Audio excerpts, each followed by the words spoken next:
देखो दोस्त, ये है हमारा शहर। अल्लाह की सारी नेमतें हमारे कदमों में हैं।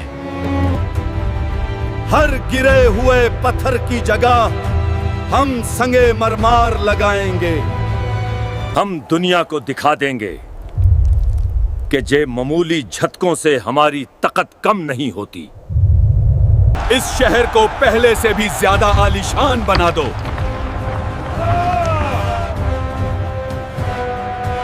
क्या आप एक ऐसी जन्नत का तसव्वुर कर सकते हैं जो एक पल में जहन्नम बन गई? एक शहर जहां जिंदगी के कहकहे हमेशा के लिए खामोशी में दफन हो गए, जहां इंसानी जिस्म अपनी आखिरी हरकत में पत्थर के मुजस्समे बनकर सदियों के लिए कैद हो गए। ये कहानी है पोम्पई की, रोम की सल्तनत का वो चमकता हुआ हीरा जो अपनी खुशहाली, अपनी अय्याशी और अपने गुरूर के समंदर में डूबा हुआ था। उन्हें यह खबर तक न थी कि उनके सर पर साया करने वाला खूबसूरत पहाड़ वेसवोसा दरअसल एक सोता हुआ ज्वालामुखी है जो उनकी कब्र तैयार कर रहा है। इटली के साहिल पर वेसवोसा के पास पोम्पई शहर हर साल हजारों अमीर रोमियों को अपनी तरफ खींचता था। यहाँ के घरों में मोज़ैक के फर्श, दीवारों पर आर्ट के बेहतरीन नमूने और बागों में खुशबूदार फूल थे। थिएटर हमेशा आबाद रहते और ग्लैडिएटर के मुकाबले लोगों का खून गरमा देते। जिंदगी इतनी मुकम्मल थी कि मौत का ख्याल भी किसी के जहन में नहीं आ सकता था। देखो दोस्त, ये है हमारा शहर।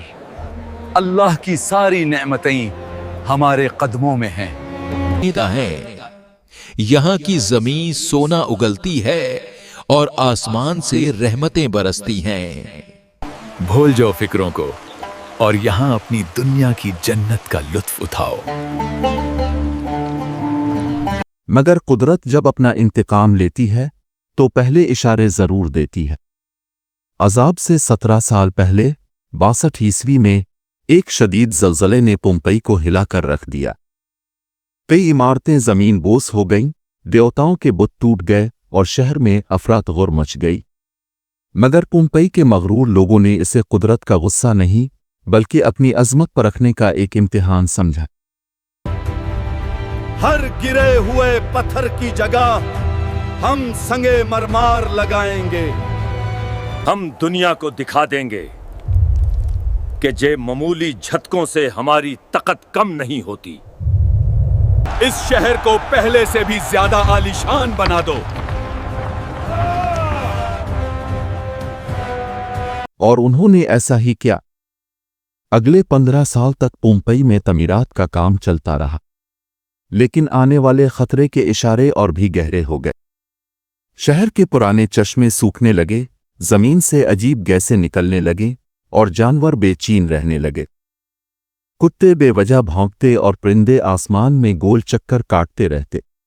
बेटा, इस पहाड़ के ऊपर जो धुआं है, ये अल्लाह की तरफ से कोई इशारा लगता है। जमीन भी अल्लाह के खौफ से कांप रही है।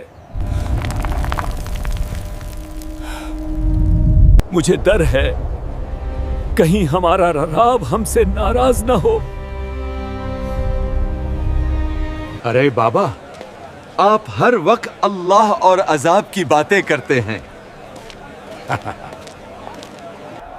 चलिए, शहर के तमाशे शुरू होने वाले हैं, देर हो जाएगी। 20 अगस्त 79 ईस्वी, दोपहर का वक्त था। अचानक एक ऐसी दहशतनाक गरज सुनाई दी जैसे हजारों बादल एक साथ गरज पड़े हों। वेसवोसा का सीना फट चुका था। एक पल के लिए शहर पर मौत जैसी खामोशी छा गई। हर शख्स ने आसमान की तरफ देखा। पहाड़ के मुंह से आग, राख और पत्थरों का एक गहरा सिया बादल निकला जो चील की तरह सीधा 15 किलोमीटर ऊपर आसमान की तरफ उठा।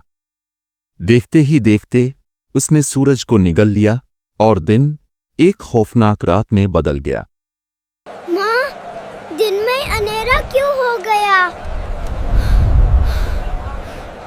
इससे पहले कि माँ जवाब देती, आसमान से हल्के सुराखदार पत्थरों पमिस की बारिश शुरू हो गई। पहले तो ये छोटे कंकरों की तरह थे, लेकिन फिर उनका साइज बढ़ता गया। ایسا لگتا تھا جیسے آسمان سے آگ کے گولے برس رہے ہوں۔ چھتیں ٹوٹنے لگیں اور لوگوں میں بھگدڑ مچ گئی۔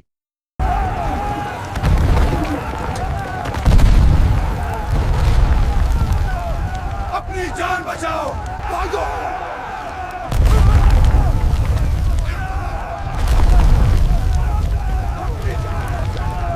کچھ لوگ اپنے گھروں کے مضبوط تہ خانوں میں چھپ گئے، یہ سوچ کر کہ طوفان گزر جائے گا۔ یہ ان کی زندگی کی آخری غلطی تھی۔ کچھ اپنے مال، سونے اور چاندی کو سمیٹنے میں لگ گئے، اس امید میں کہ یہ دولت انہیں بچا لے گی، مگر زیادہ تر لوگ شہر کے دروازوں اور سمندر کی طرف بھاگے۔ پومپئی کی گلیاں، جو کل تک رونق سے بھری تھیں، اب اندھیری قبروں جیسی لگ رہی تھیں۔ راکھ اتنی گہری تھی کہ لوگوں کے پاؤں اس میں دھنس رہے تھے۔ ہر طرف صرف خوف، چیخیں اور اپنوں کو پکارتی آوازیں تھیں، مگر یہ اللہ کا عذاب ہے۔ اے اللہ، ہم پر رحم فرما۔ سمندر نے بھی انہیں پناہ نہیں دی۔ آسمان سے گرتے پتھروں نے سمندر میں ایسی لہریں پیدا کر دی تھیں کہ کشتیاں چلانا ناممکن تھا۔ جو لوگ بندرگاہ تک پہنچے وہ وہیں پھنس کر رہ گئے۔ اندھیرے میں لوگ ایک دوسرے سے ٹکرا رہے تھے، کچھ گر گئے اور پھر کبھی اٹھ نہ سکے۔ انہیں بھاگتی ہوئی بھیڑ نے اپنے پیروں تلے روند دیا۔ راکھ اب ان کے حلق میں جا رہی تھی، سانس لینا مشکل ہوتا جا رہا تھا۔ اور پھر عذاب کا وہ حصہ آیا جس کا کوئی تصور بھی نہیں کر سکتا تھا۔ رات کے وقت وسوسے سے آگ، زہریلی گیس اور پگھلے ہوئے پتھروں کا ایک سمندر نکلا۔ ایک ایسا گرم طوفان جس کی گرمی 500 ڈگری سیلسیس سے زیادہ تھی، 100 کلومیٹر فی گھنٹہ کی رفتار سے شہر کی طرف لپکا۔ اسے اپاروکلسٹک فلو کہتے ہیں۔ یہ موت کا وہ جھونکا تھا جو پلک جھپکنے سے بھی تیز تھا۔ اس کے راستے میں آنے والی ہر چیز، انسان، جانور، عمارتیں، ایک سیکنڈ سے بھی کم وقت میں جل کر بھاپ بن گئیں یا پتھر ہو گئیں۔ انہیں چیخنے کا، درد محسوس کرنے کا، دعا مانگنے کا بھی وقت نہیں ملا۔ جو جہاں تھا، جس حال میں تھا، وہ اسی حال میں ہمیشہ کے لیے جم گیا۔ ایک پل میں پورا پومپئی ایک زندہ قبرستان بن چکا تھا۔ یہ اللہ کا عذاب ہے۔ اے اللہ، ہم پر رحم فرما۔ اگلے دن صبح تک پومپئی 20 سے 25 فٹ راکھ کے نیچے دفن ہو چکا تھا۔ اوپر صرف خاموشی تھی۔ صدیاں گزر گئیں۔ پومپئی تاریخ کے پنوں سے مٹ گیا۔ پھر 1700 سال بعد کھدائی کے دوران وہ شہر دوبارہ ملا، مگر وہاں صرف راکھ کے نیچے دبی ایک ایسی دنیا تھی جو وقت میں قید ہو گئی تھی۔ سب سے دل دہلا دینے والی چیز جو ملی وہ ان انسانوں کے جسم تھے۔ ان کے جسم تو گل چکے تھے، لیکن راکھ کے اندر ان کے ڈھانچے کھوکھلے سوراخ چھوڑ گئے تھے۔ ماہرین نے ان سوراخوں میں پلاسٹر ڈال کر ان انسانوں کے آخری لمحات کے مجسمے تیار کیے۔